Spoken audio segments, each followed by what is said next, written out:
Les premières civilisations agraires en Amérique du Sud. Premier point, l'importance de l'équateur et de la province du Madabi, où les établissements humains fleurissent sur la côte. Les habitants du littoral se sédentarisent assez tôt et profitent de la richesse des plantes forestières et de la faune maritime. Il faut mentionner l'importance des spondyles, des coquillages de couleur rose ou rouge, brillants, nacrés, dont les pics de la carapace évoquent les poils de la vulve et la fécondité. Rares et précieux, ils sont sacrés, destinés aux offrandes. Les strombes, de grands coquillages qui permettent de faire des sons, sont également très recherchés. Spondyles et strombes exigent des plongeurs et des pêcheurs en apnée. Ils sont échangés le long des sentiers de la Sierra et du piémont andin. De la côte pacifique, le couloir andin central et le piémont amazonien présentent en effet l'avantage d'être assez faciles d'accès, ce qui favorise la mobilité et les échanges. À la frontière entre les Andes et l'Amazonie, le site Santa Ana la Florida en est un témoignage. Avec ses places circulaires et ses plateformes en pierre, il s'agissait probablement d'un centre cérémoniel. On y a retrouvé de riches offrandes. La culture de l'Équateur se distingue par son art de la céramique, qui devient de plus en plus sophistiqué et permet de distinguer trois cultures. La culture Valdivia, datée d'environ -3800 à -1800, proche de la frontière du Pérou. C'est le premier foyer hors de l'Amazonie à produire une céramique très technique et des figurines féminines surnommées les Vénus de Valdivia. Il faut évoquer un village circulaire, Rio Alto, avec une place centrale contenant une maison pour les cérémonies. Valdivia était une chefferie capable de produire des monuments importants et des places de grande dimension. Une éruption met fin à cette culture. La culture Machalila, qui lui succède de -1800 à -900, se distingue par ses vases avec une anse en étrier et ses figurines en céramique. La culture Chorrera, de -900 à -300, présente une céramique remarquable, décorée, avec des bouteilles siffleuses, c'est-à-dire produisant un son avec l'air et l'eau. Des figurines humaines et hybrides en céramique, assises avec une surcharge d'ornements, tenant des vases à boire ou des spatules avec un mélange de coca et de cendre, témoignent de l'importance des chamans.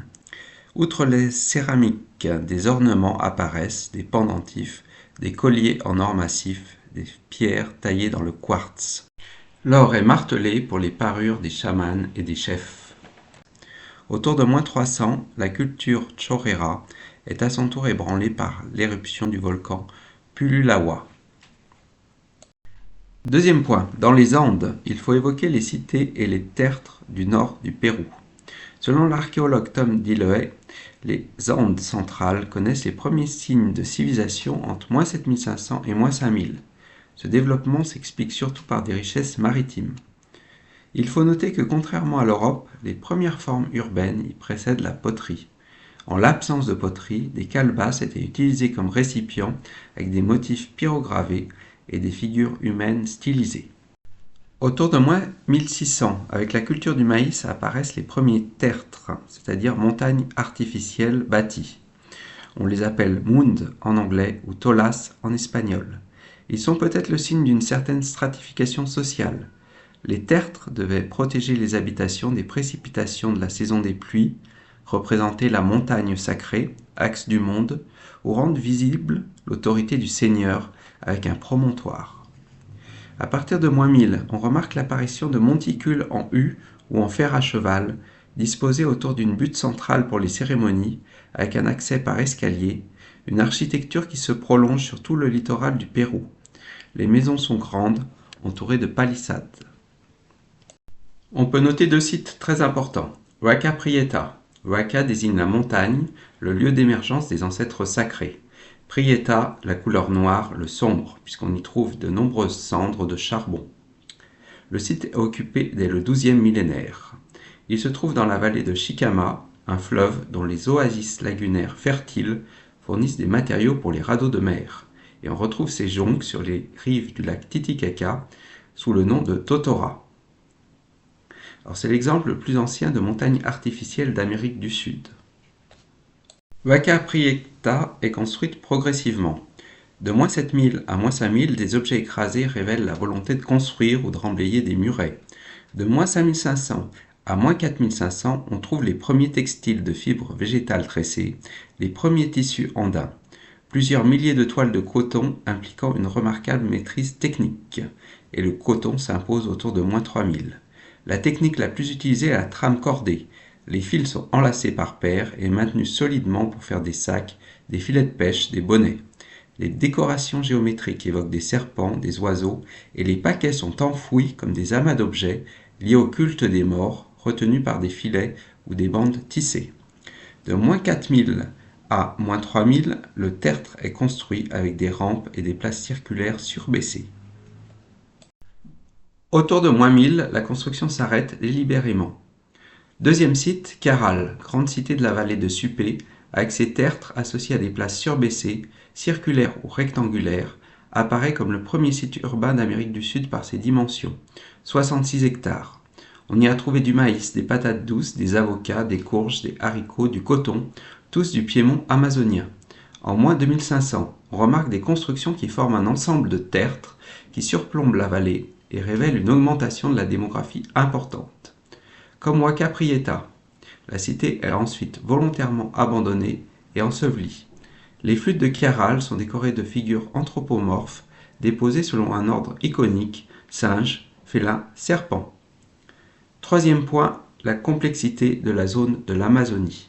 Elle est considérée comme sans histoire jusqu'au début du XXe siècle, où l'on remarque que la région a été au contraire très tôt peuplée par des hommes qui ont laissé des traces sur les parois des falaises et des grottes.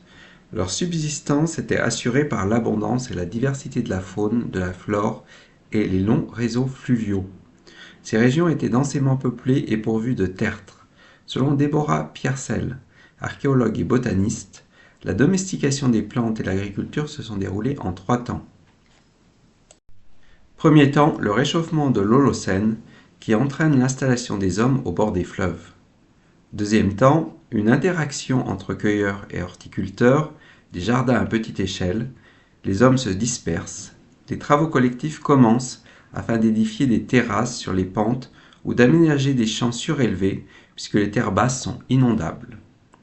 Troisième temps, les chemins et les sentiers d'échange se développent le long des voies fluviales.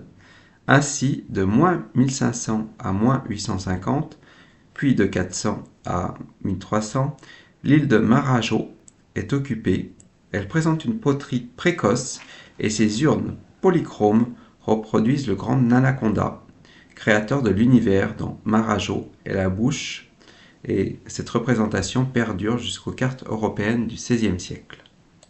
Il faut également noter la dispersion du peuple des Arawaks de l'Amazonie et de l'Orénoque, un autre grand fleuve d'Amérique du Sud, vers les Caraïbes, une grande partie de l'Amérique du Sud, avec de multiples langues qui descendent toutes d'une langue proto-arawakienne.